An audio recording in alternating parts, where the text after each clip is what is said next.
ова не е прв случај, нели? Има еден случај на судија на Врховен суд кој исто така беше фатен со коруптивна сделка и верувам дека ова е некаков мал можеби, но сепак исчакор во вистинска насока. Таа битка е многу тешка, навистина. Токму поради нивото на распространението на корупцијата во целото општество.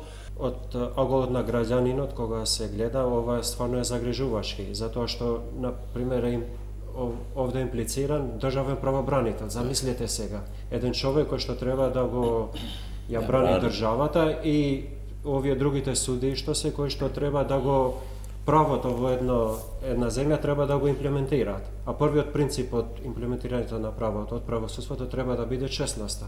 Во суштина го потврди сомневањето на јавноста, ги потврди сите анкети за нискиот рейтинг на судско-обвинителскиот систем и во суштина е аларм за насушна потреба од радикални реформи во правосудниот систем. Значи, со ова уште една се потврди дека во Македонија